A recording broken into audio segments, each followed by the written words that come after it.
share a few very concrete examples, tangible examples you can take back home with you and implement on your side. We live in a world today which, from an economic perspective, still is led by the United States. At the same time, there is a vast and biggest population is here in Asia.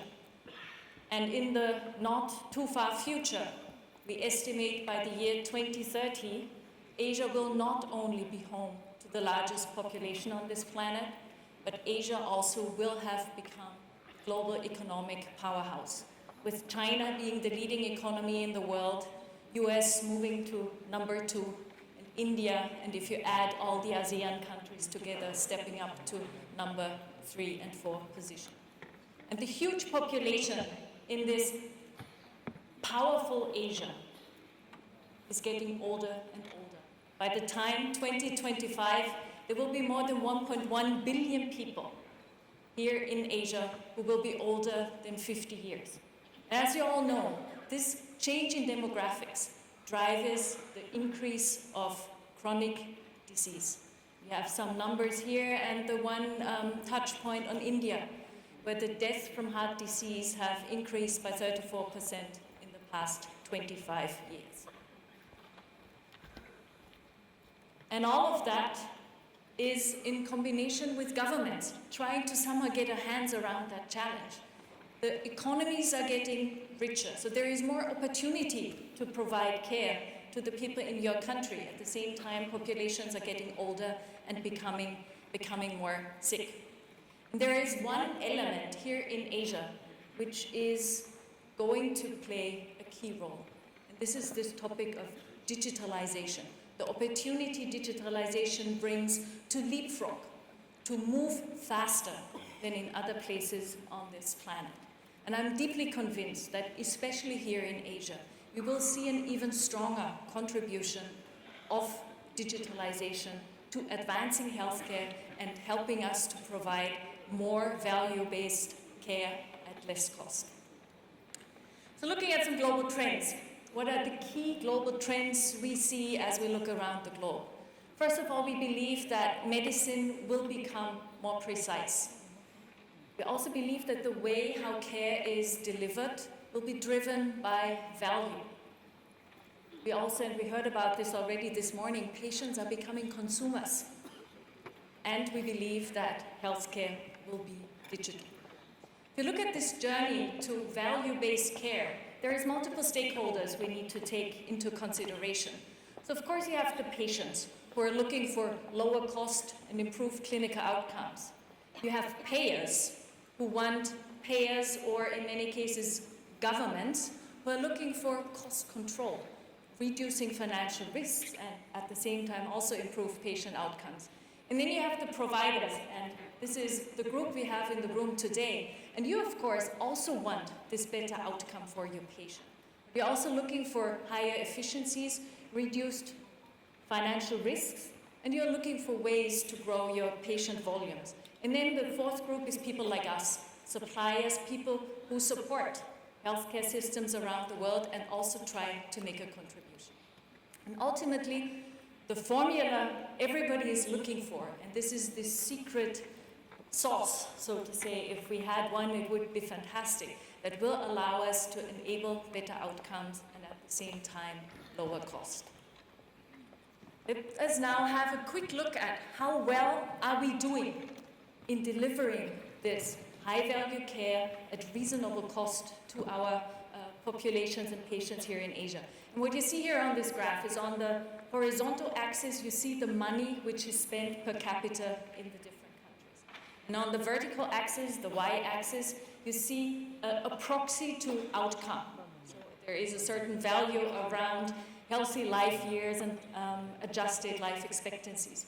And what you see here emerging is there is this one group, it's on the right-hand upper corner of this graph, which is spending a lot of money on healthcare and admittedly also is achieving reasonable high outcomes for the patients. But not everybody is the same in that group. And if you look at who's doing best among that group of high-spending countries, it's Singapore, which is spending less than countries like Australia, Japan, and especially the United States, and improving and achieving very significant positive outcomes. Moving more to the middle part of the graph, this is where many of the countries which are represented in the room today will find themselves. And there you see actually that there is a very reasonable and very impressive outcome which we are able to achieve based on the healthcare spending we have in countries like Vietnam, Thailand, or also China. And so there is a good foundation and basis to start with. Let me now share two examples of how did providers here in Asia concretely improve the care they can deliver and the value they can deliver to their patients. Number one is from Singapore, Tan Tock Seng Hospital, and they focused on, by looking at making processes more lean, at driving automation, driving process standardization, were able to significantly improve the outcomes they can deliver. By automating their pharmacy system, they were able to reduce the patient waiting time by 40%. And by standardizing the way how they perform cataract surgery, they were able to significantly increase productivity and have a 75% improvement over baseline. And typically, this standardization in the way how you treat patients not only drives efficiency, but usually it also drives improved outcomes. And a very beautiful example for this is from India with Narayana Health, which managed, by specializing in heart surgery and attracting huge volumes of patients and performing in a very standardized way, large performance volumes, were able to attract 12% of all cardiac surgery cases in India. They're able to do this at about 1% of the cost you would have to pay in the United States, and are doing it at excellent outcomes. So this topic of automation, driving volume, and process standardization is something each and every one can take up and work on, and it does in a very proven way and reliable way deliver higher value, better patient outcomes, and lower cost. Now, where does someone like us, a big medtech player like Siemens Healthineers, come in? What we bring to the equation is a global view. We bring to the equation scale, and we bring to the equation innovation power. We have huge teams of people thinking every day about what else can we do to improve the solutions and offerings we deliver to our customers. And we are focusing our innovation along the lines of imaging, laboratory diagnostics, advanced therapies, and increasingly and growing day by day on this topic of digitalization and integrating and incorporating the opportunity AI brings to us. And when we think about where to spend the money, we spend more than 1 billion euros in R&D money every year. So where do we put that money? We think along the categories you see here on the slide. We think, is this innovation, will it improve the precision of the care that can be delivered? Will it contribute to somehow changing the way how care is delivered in a way to make it better? Does it help with improving the patient experience? And how can we leverage this huge opportunity of digitalizing healthcare? And in this journey to value-based care, and to this value-based care paradigm, of course there is this equation of creating access to care, hugely important in this part of the world. And this all rests on this topic of digital innovation, and that's maybe not what you would have expected, collaboration. We are deeply convinced that this kind of innovation, which improves the quality of care, can only help if we collaborate very closely with healthcare providers, with people who actually deliver care on a daily basis, to really understand what are the needs and what are the opportunities where we can contribute to making the ways of care better and more valuable. One example I would like to share is an example from Vietnam. You look at stroke care. You all know time is brain. You all know that doing a thrombectomy from the vessel is the highest possible and best care you can deliver. So of course, you do need equipment, you do need machines to do this. But if you only have the machine, it's not going to help, because you also need skilled people who know how to make use of this equipment. And since we saw a need here in Asia, together with one of our partners in southern Vietnam, we created an Asian summer stroke school where we brought together more than 100 neuroradiologists and stroke physicians from all across ASEAN, brought in global experts, and worked with these people on really raising the skills level to enable them, if they do have access to the technical facilities to help a stroke patient, to also deliver the best possible care. Another way is, and that was a topic which was touched upon already earlier this morning, is this topic of prevention, is the topic of diagnosing early. If you spend more early in the treatment plan, you typically can flatten the cost curve, and you can avoid negative patient outcomes, and you can significantly reduce the spending it requires to make a patient well again, which typically peaks in that area of delivering the therapy to an acutely ill patient. Even if you know this is the way to go, and even if you know, well, sure, we all understand prevention is important, it's still very difficult to make it happen. Because there is this topic of, there are many cases, it's just not enough skilled people around who actually know how to do things. And you have this example here of the massive shortage of radiologists, but the shortage also applies to people like technologists who operate imaging scanners.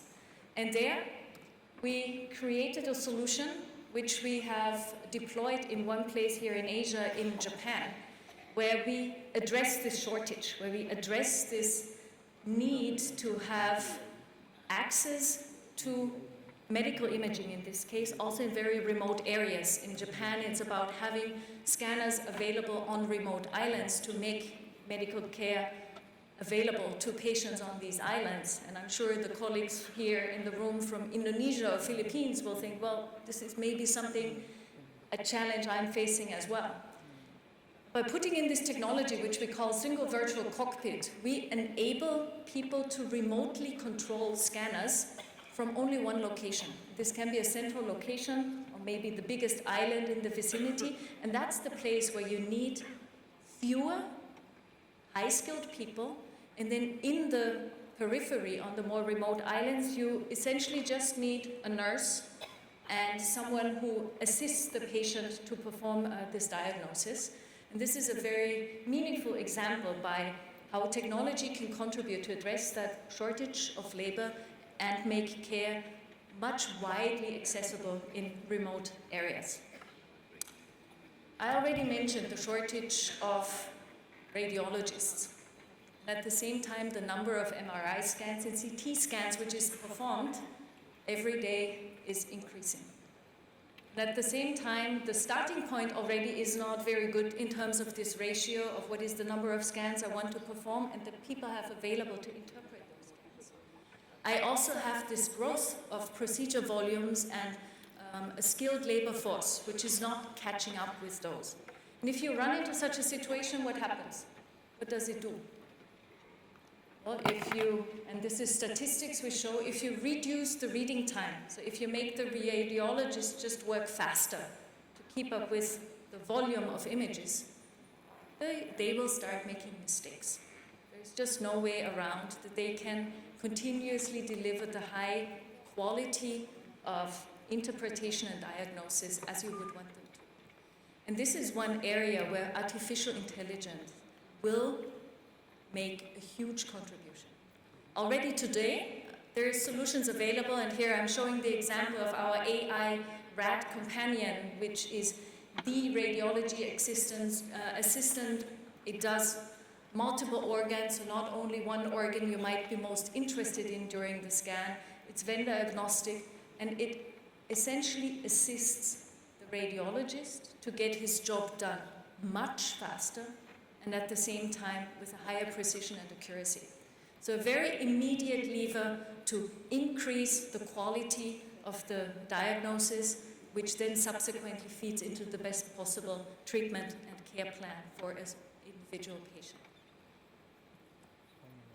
If you now look ahead, so I showed a few of the opportunities digitalization and artificial intelligence can bring to the future of healthcare.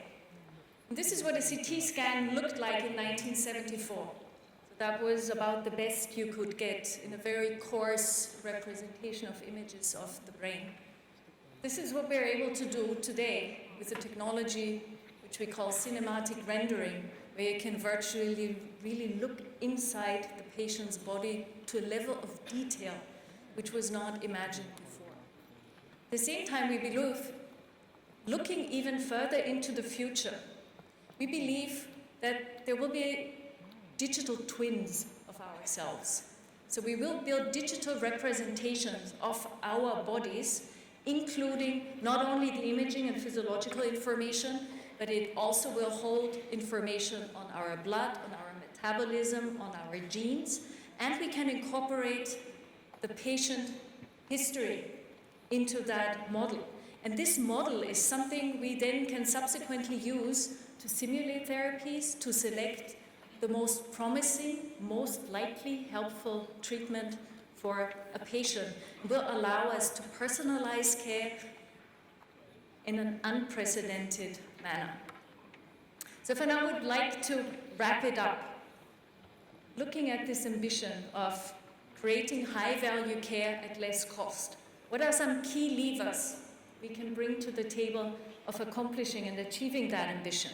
Number one is around driving volume and around driving process standardization and automation, a very immediate driver to improving outcomes and lowering cost. Number two is working on raising skill levels. And this is a topic where we are convinced that there is a great role for joint collaborations between industry and healthcare providers to work on continuously improving the skill levels of the people who work in the healthcare delivery system. Number three, early detection. Looking for ways of catching disease early, because that will help us to flatten the cost curve and deliver superior patient outcomes at significantly lower cost. And number four, and this is the one technology which will probably have the biggest impact in terms of changing the way how care is delivered going forward. And this will be harnessing the power of digitalization and AI. And based on this, I'm convinced that by collaborating together, healthcare providers, governments, as well as industry, we will be able to deliver high value and personalized care at less cost than today. Thank you very much.